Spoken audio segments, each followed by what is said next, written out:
mga politika natin wala yari Ben Barubal. Nandito na yung pinakamagtago ka. Kung isa ka sa kanila, hamalas ka. Pag nakita ka niya, hayari kang talaga. Yung mga politikong di parehas sa bansang Pilipinas, pinipilas ng pinakamaangas nating bida na si Ben Barubal. Ang araw Malacanang Press Corps, 2026 National Budget, nilagdaan na. Diyan ka magaling. Pumirma ng budget tapos nanakawin. Nung 2025, ganyan na ganyan din yung ginawa mo sa amin. Pagkatapos mong basahin yung 4,057 pages, ganyan na ganyan din, pinirmahan mo din. Yung mga tao, pinaiikot-ikot lang. Magpapasa ng NEP yung bangag na yan, tapos magi-insert sa BICAM na puro blanco naman, tapos gagawing enroll bill na kung tawaging GAB, para maging General Appropriations Act tapos pipirmahan.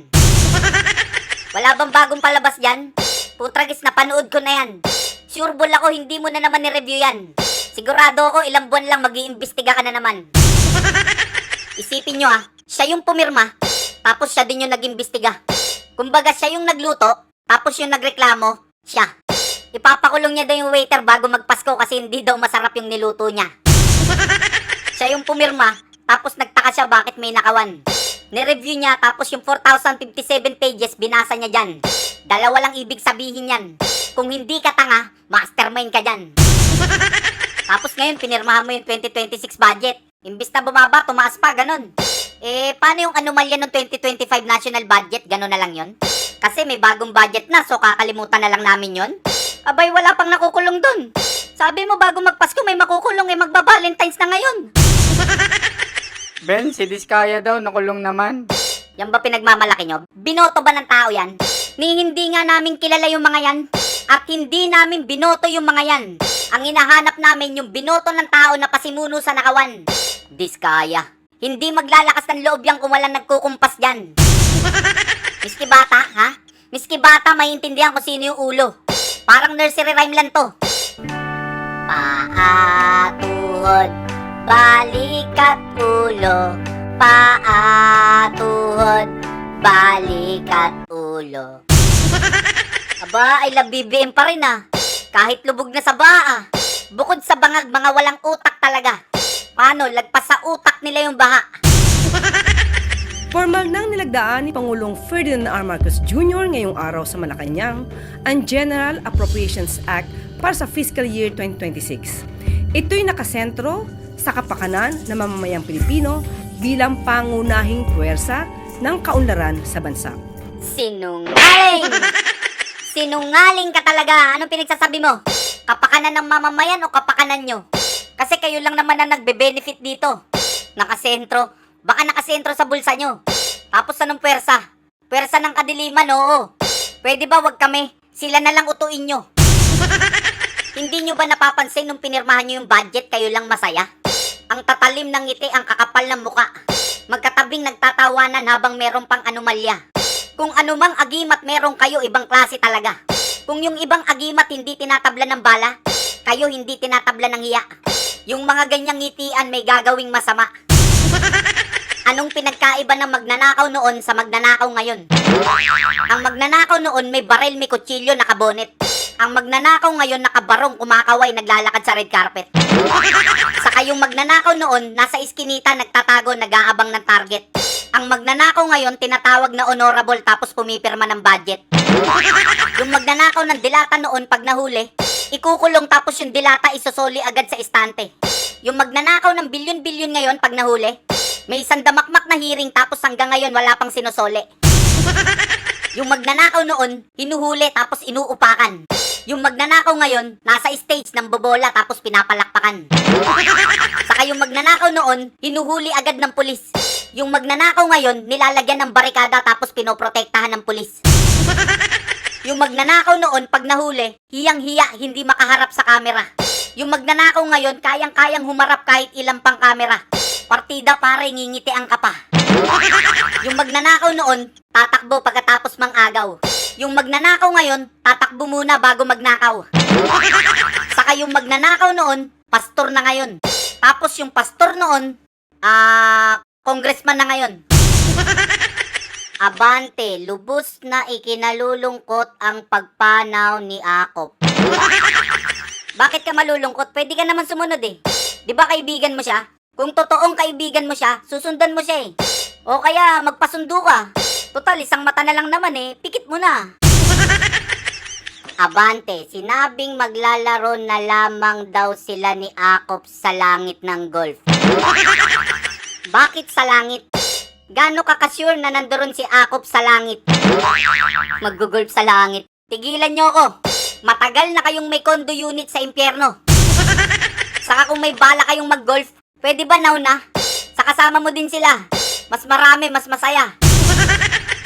Ang paglagda sa 6.793 trillion pesos national budget ay patunay sa kolektibong tugon ng ehekutibo at lehislatibo upang maiangat ang pamumuhay ng taumbayan sa larangan ng edukasyon, kalusugan, agrikultura, serbisyong panlipunan, at pagpapatatag sa ugnayan ng national at local government. Sinungaling! Sinungaling ka talaga, nuknukan. Para daw may angat yung pamumuhay ng taong bayan. Tingnan mo paano nyo iaangat yung edukasyon kung 22 classrooms lang? Paano nyo iaangat yung kalusugan kung kinukuha nyo yung laman? Iaangat. Kung may angat man dito, sila lang. Paano nyo iaangat yung serbisyong panlipunan kung hindi na kayo pinagkakatiwalaan? Paano nyo iaangat yung agrikultura kung yung magsasaka natin hindi nyo matulungan? Halimbawa na lang ng farm to market road. May farm sa market pero walang road. Nakakaalarma po ito dahil gumaganda po ang takbo ng ekonomiya ng bansa. Taliwas po ito sa sinabi ng Vice Presidente na bagsak ang ekonomiya. Bagsak ang ekonomiya ng Pilipinas ngayong taon ayon sa pinakabagong ulat ng World Bank. Ito'y panawagan nito sa gobyerno bilisan na ang reforma at ayusin ang mga sistema para makabangon agad ang bansa sa epekto ng flood control scandal. Sinungaling, sinungaling, sinungaling. Pwede ba tama na lokohan? Booking na kayo, nagsisinungaling ka pa dyan. Tapos yung mga kagaguhan nyo, baka isisi nyo na naman sa mga Duterte yan. World Bank na yung nagsabi, baka magpalusot ka na naman. Huwag mo sabihing sinungaling yung World Bank. Yung tumbong ng amo mo, hinimod mo na naman. Gumaganda yung ekonomiya. Ikaw lang nakakaramdam yan. Meron kang nararamdaman na hindi namin nararamdaman. Pumunta ka ng Mandaluyong, ipatingin mo na yan. Alam mo kung ano yung maganda? Yung bigayan. Kaya yung tama ng amo mo, mas malakas pa sa lambanog ng Batanggenyong taga-Balayan. Morning, boys and girls. Ang lakas, oh. Oh my God. Ang lakas. Ang lakas. Makakaasa po ang taumbayan na sa ilalim ng liderato ni Pangulong Marcos Jr., ang pondo ng bayan ay para sa bayan. Magagamit ito ng tama at mailalaan para sa kapakanan ng bawat Pilipino. Sinungaling, sinungaling, sinungaling, sinungaling. Halos lahat ng mga Pilipino naniniwala na talamak ang korupsyon sa gobyerno. Sa latest survey ng Pulse Asia, 97% ang nagsabing malawakan ang korupsyon sa gobyerno. 2% ang hindi masabi kung totoo ito, habang 0.4% lamang ang hindi naniniwala na lumawak pa ito. Nang tanungin naman ang mga na-survey kung sa tingin nila ay mas dumami o kumonte ang mga korap, 85% ang naniniwala na mas dumami pa ito, habang 3% ang naniniwala na nabawasan ito. Nasa 12% naman ang nagsabi na wala namang nagbago. Sa tanong kung posible bang nagkaroon ng sabwatan sa mga opisyal ng gobyerno at contractor, 90% ang sumang-ayon, habang 4% lang ang tumutol. Okay, tamo? World Bank nagsabi bagsak ang ekonomiya. Buong Pilipino naniniwalang talamak ang korupsyon sa bansa. 0.4% na lang yung mga loyalistang tanga. Mahina pick up, bobo, di naliligaw, mas malaki pa yung utak ng palaka. Yung mga tanga na to, harap-harapan ng ninanakawan, ayaw pa rin maniwala. Kaya kahapon may nakasalubong na naman akong BBM supporter. Pinagsisipa ako sa kanto, dinibdiban ko, tapos pinagduduraan ko sa muka. Ayaw nyo pa rin maniwala, lahat ng survey ng amo nyo nag-i-spaghetti pababa. Sa SWS, -3, tapos -15 naman sa Pulse Asia. Sa pahayag naman, 51 against 24, putek, -27, nakakahiya. Sipain nyo na to palabas ng Malacanang, nilalamig na. Dapat dito sa magnanakaw na to, ihulog sa Bukana Bridge, bitayin o kaya ipako sa luneta. Or padukot nyo kay Trump tulad ng ginawa niya sa presidente ng Venezuela. Total, pirmado na yung 2026 budget. Ano bang pangako nyo dyan? Ang pangako namin ay simple. Sisiguraduhin naming totoong makikinabang ang taong bayan dito. Sinungaling! Yan na naman tayo, nangako na naman kayo. Ganyan na ganyan din yung sinabi ng babaeng to. Makikinabang din daw yung bawat Pilipino, parehas na parehas yung script nyo. Gusto mo kaming paniwalain sa mga sinasabi mo, hindi nyo pa nga binabalik yung mga ninakaw nyo? Dun sa PhilHealth, binalik nyo na ba yung mga kinuha nyo? At kung binalik nyo na, saan nyo pinangkuha yung pinambalik nyo? Sa 2026 budget? Eh di yung nagbayad ng mga kinuha nyo, kami pa rin mga Pilipino. Sabi nga natin, 3 months pa lang, marami na nagawa ang Pangulo at ang gobyerno ito. Na hindi nagawa ng mga nakaraang administrasyon. Wala ngang pag-iimbista noon. Sinungaling! Hoy, Bongbong, magkano ba yung bonus neto? Ang lakas sumimod ng puwet mo, kulang na lang sambahin ka neto. Sasampalin ko lang ng katotohanan tong alaga mo. Iisa-isahin ko sa'yo yung mga nagawa ng Duterte, pakinggan mo. Unang-una, pagpapalibing sa tatay ng amo mo. Free irrigation law. 1,000 dagdag sa pensyon ng SSS. OFW Hospital. Bukana Bridge na inaangkin nyo. Dagdag sahod sa mga pulis. Dagdag sahod sa mga sundalo. Dagdag sahod sa mga guro. Mga bagong kagamitan ng pulis. Mga bagong kagamitan ng sundalo. Mga bagong kagamitan ng Air Force. Mga bagong kagamitan ng Navy. National Academy of Sports. Clark Airport. PNR. Skyway 3. Bulacan Airport. Rehabilitation sa Nueva Ecija. Mga gamot during pandemic. 10 years passport. 10 years license. 10 years Siemens book. Niligtas yung OFW sa Kuwait. Tinanggal yung laglag bala sa NAIA. 563 na adik sumuko. Bawal inuman sa daan. Curfew ng mga kabataan. Pinalinis yung Boracay. Pinalinis yung Manila Bay, ginawang Dolomite Beach. Nagpagawa ng ospital sa Mindanao. Free education. Cebu Iconic Bridge. Bagong tren sa MRT saka sa LRT.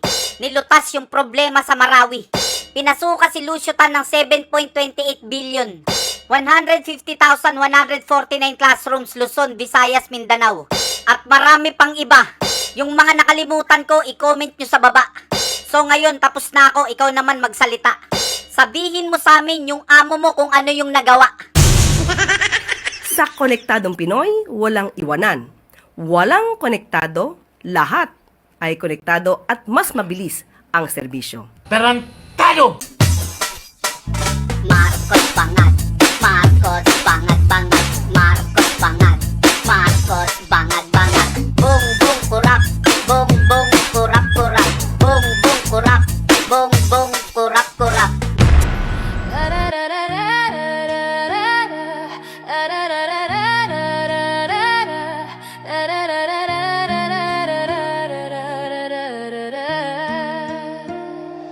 Tatlong magnanakaw, bayan ng dinurog. Bongbong Marcos, Zaldi ko patisik ng basugo. Tatlong magnanakaw, pera'y nilalamon. Masang gigising panahon ng paniningil ngayon. Tatlong magnanakaw, bayan ng dinurog. Bongbong Marcos, Zaldi ko patisik ng basugo. Tatlong magnanakaw, pera'y nilalamon. Masang gigising panahon ng paniningil ngayon. Unang buhay, si Bongbong ang tanga.